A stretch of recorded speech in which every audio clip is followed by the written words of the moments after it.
31শে মার্চের মধ্যে কর্মীরা 35 থেকে 50% পর্যন্ত ডিএ পাবেন।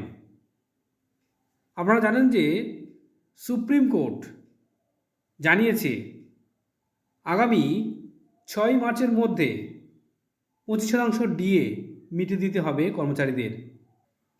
আজকে কনফেডারেশন অফ স্টেট গভর্নমেন্ট এমপ্লয়িজের সম্পাদক মলয় মুখোপাধ্যায় বাবু জানিয়েছেন যে 31শে মার্চের মধ্যে কর্মীরা 35 থেকে 50% পর্যন্ত ডিএ পাবেন।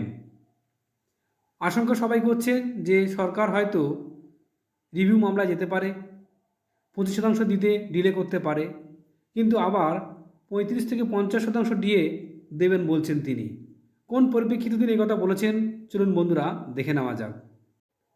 সুপ্রিম কোর্টের মাননীয় বিচারপতি সঞ্জয় করাল এবং বিচারপতি প্রশান্ত কুমার মিশ্রের বেঞ্চ রাজ্য সরকারকে স্পষ্ট নির্দেশ দিয়েছে যে বকেয়া ডিএর 25% মিটিয়ে দিতে হবে চলতি অর্থবর্ষ শেষ হওয়ার আগেই।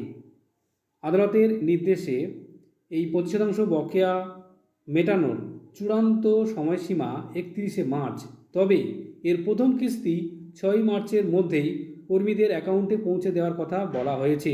গোটা প্রক্রিয়াটি কতটা কার্যকর হলো তা জানিয়ে আগামী 15 এপ্রিলের মধ্যে সুপ্রিম কোর্টে কমপ্লায়েন্স রিপোর্ট জমা দিতে হবে রাজ্যকে। কিন্তু প্রশ্ন হচ্ছে যে বাকি 75%-এর ভবিষ্যৎ কী হবে?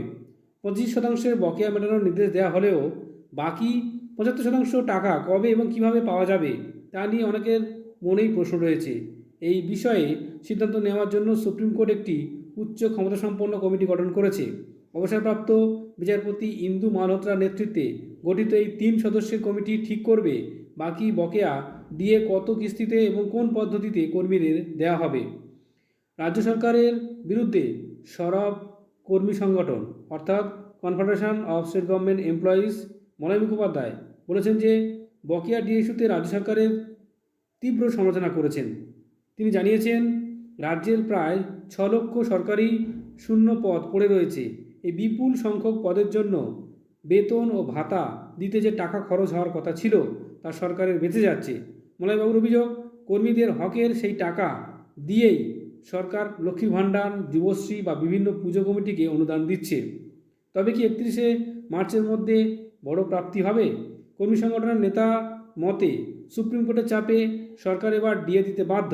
তার হিসাব অনুযায়ী আদালতের নির্দেশে 25% বকেয়া এবং হাই পাওয়ার কমিটির সুপারিশ মেনে আরও কিছু অংশ সব মিলিয়ে 31শে মার্চের মধ্যে কর্মীরা 35 থেকে 50% পর্যন্ত ডিএ পেতে পারেন। মলয় মুখোপাধ্যায় দৃঢ়ভাবে জানিয়েছেন সরকার কর্মচারীদের পাওনা টাকা আটকে রাখতে পারবে না এবং মার্চ মাসের শেষেই কর্মীরা বড় কোনো সুখবর পেতে চলেছেন। এখন দেখার বিষয় কতটা দিয়ে পাওয়া যায় বা আদৌ পাওয়া যাবে কি না সে বিষয় অবশ্যই জানা যাবে আর মাত্র কয়েকদিনের মধ্যেই।